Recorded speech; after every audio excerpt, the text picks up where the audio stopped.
نروح بقى للضفة التانية ريال مدريد. شكلهم بدأوا الصيف بقوة خصوصا في الدفاع. بالظبط. كان في كلام عن عرض من روما للمدافع إيفان إنديكا بحوالي 40 مليون يورو، بس ريال مدريد رفض العرض ده. رفضوا ليه؟ السبب المعلن إنه مالي، خصوصاً بعد ما دفعوا مبلغ كبير 60 مليون يورو عشان يجيبوا دين هوينسن من بورنموث قريب. فالصفقة دي شكلها استنزفت ميزانية الدفاع عندهم شوية. يعني الرهان كله دلوقتي على هاوسن؟ يبدو كده. هو الاعتماد حالياً على ثنائية هوينسن وأسينسيو في قلب الدفاع كأفضل حل مؤقت لحد إن روديجر وميليتاو وألابا يرجعوا من الإصابات. منطقي. وفي كمان كلام عن أليكس خيمينيز اللاعب اللي كان في الأكاديمية. أيوة، اتفقوا إنه يكمل مع ميلان كمان موسم، بس الأهم إن ريال مدريد لسه عنده خيار إعادة شراء ب10 مليون يورو. يعني الباب لسه مفتوح لرجوعه؟ مفتوح، بس الخطوة دي متجمدة حالياً. السبب وجود ترينت ألكسندر أرنولد، وكمان مستنيين يشوفوا كارفاخال هيتعافى إزاي.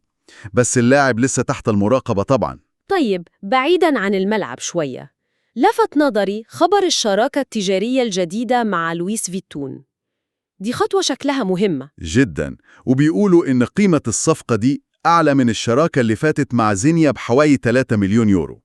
ده بيوضح إن العلامة التجارية للنادي لسه قوية جداً. أكيد. نرجع للملعب. مين المؤكد رحيلهم عن ريال مدريد الصيف ده؟ أسماء كبيرة بتودع. تماماً.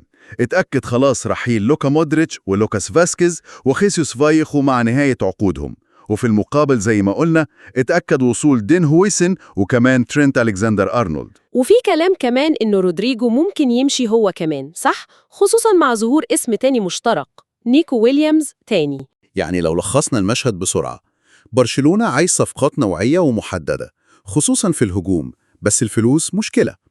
ريال مدريد دعم دفاعه بقوة ودعا نجوم كبار، ودلوقتي بيبص للهجوم وبينافس برشلونة على نفس اللاعب، وهو ده التنافس المباشر على نيكو ويليامز.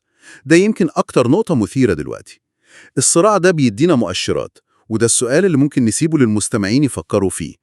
الصراع المباشر ده بين العملاقين على لاعب شاب زي ويليامز يا ترى بيكشف إيه عن ميزان القوى المستقبلي بينهم، أو عن أولوياتهم الاستراتيجية المختلفة للموسم الجاي؟ نقطة فعلا تستحق التفكير.